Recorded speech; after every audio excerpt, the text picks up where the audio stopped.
Selamat malam dan selamat datang kembali di Gothic Channel.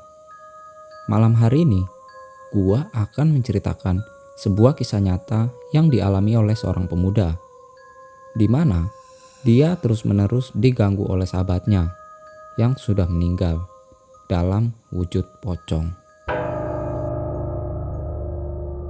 Oke, tanpa basa-basi lagi, langsung aja kita lanjut ke ceritanya.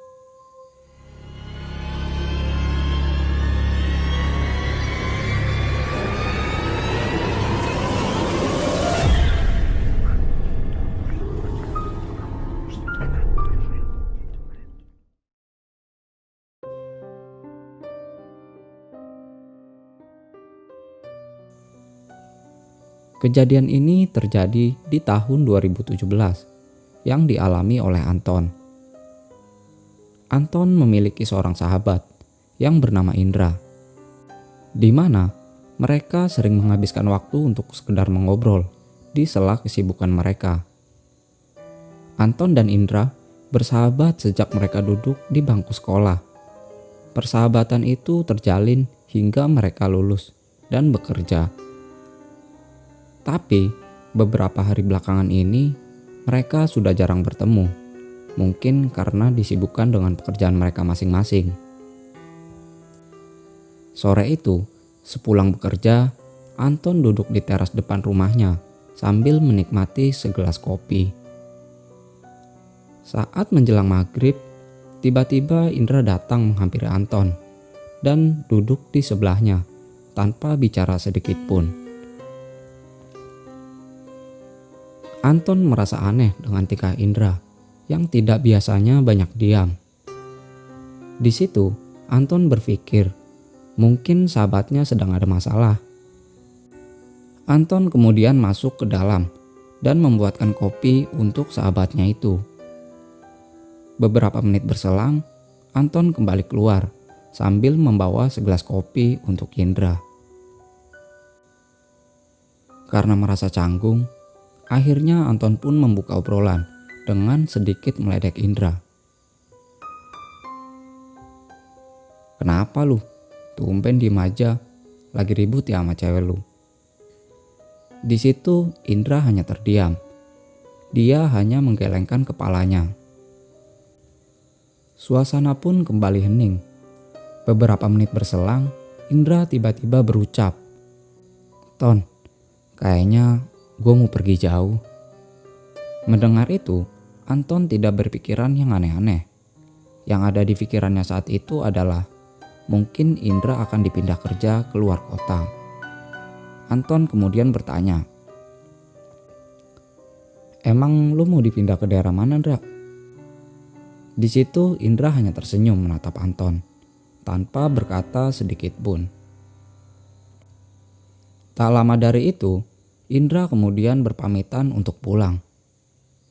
"Ton, gue cabut dulu ya." "Mau kemana sih buru-buru amat?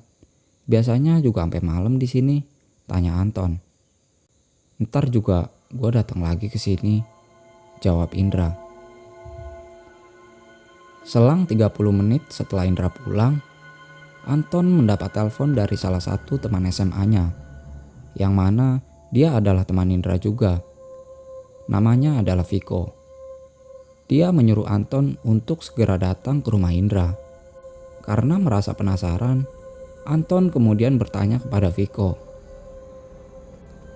"Emang ada apaan sih kok?" "Udah, lu pokoknya kesini cepetan," ucap Viko. "Ya udah, oke, gue OTW." Sesampainya di rumah Indra, Anton kaget karena di sana sudah ada bendera kuning yang terpampang dan sudah ramai orang, termasuk teman-teman SMA-nya juga sudah berkumpul di sana.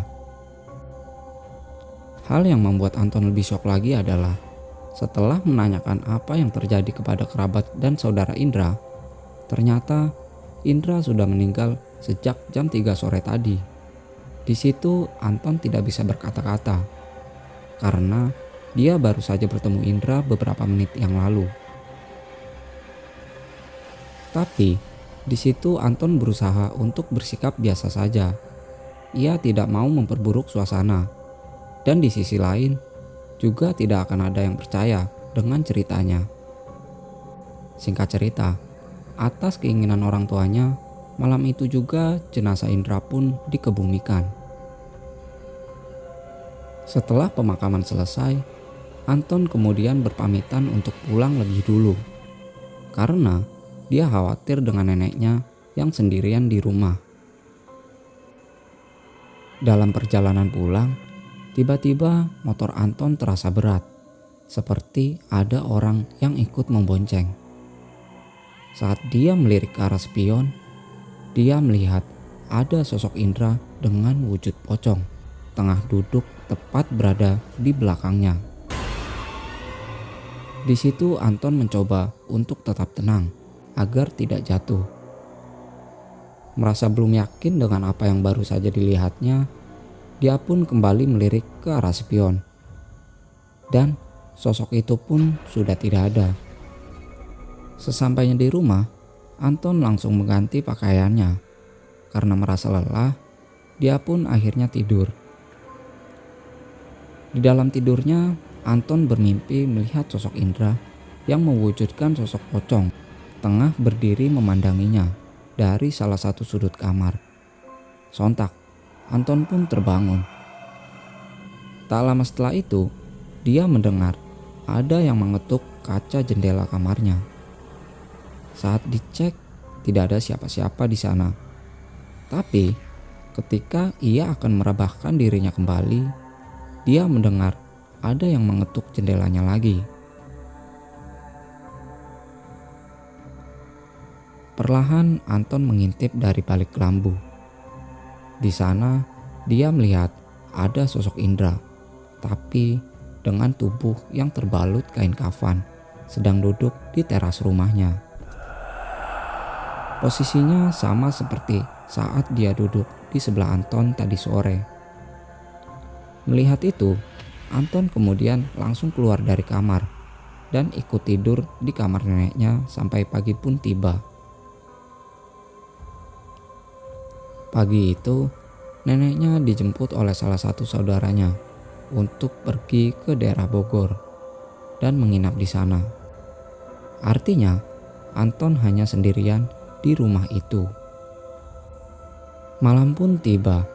Awalnya, suasana rumah Anton terasa biasa saja. Sekitar pukul 10 malam, Anton memutuskan untuk tidur.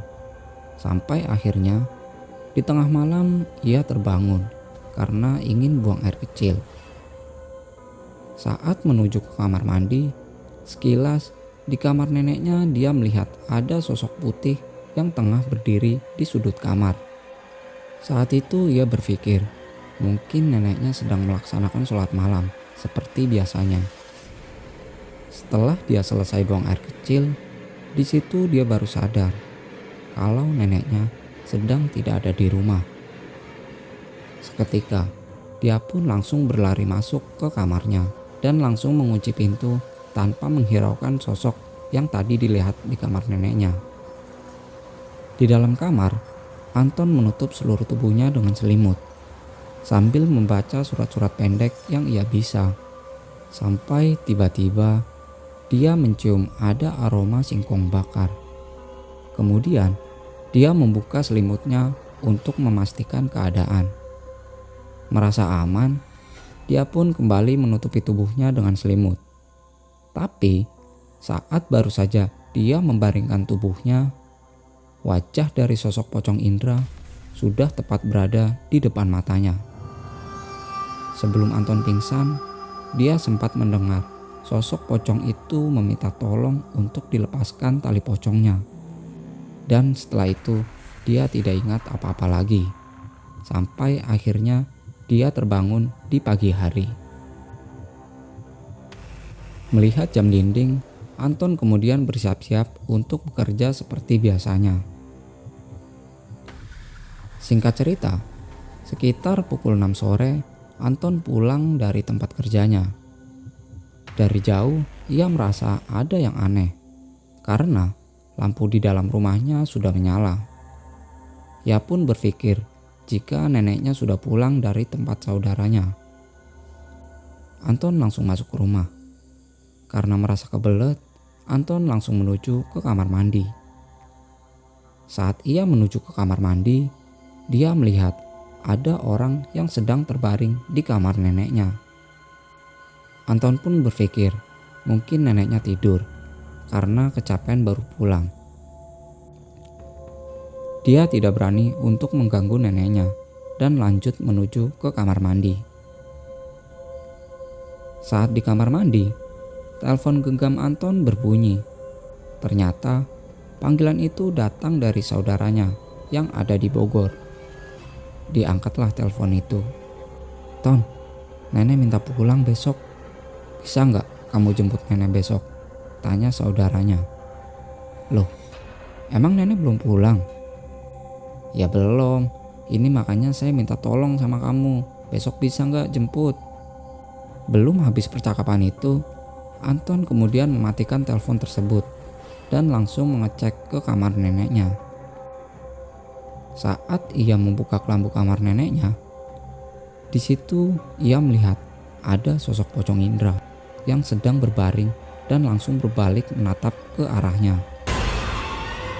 Tanpa pikir panjang, Anton pun langsung lari keluar rumah dan langsung menuju ke rumah temannya untuk menginap.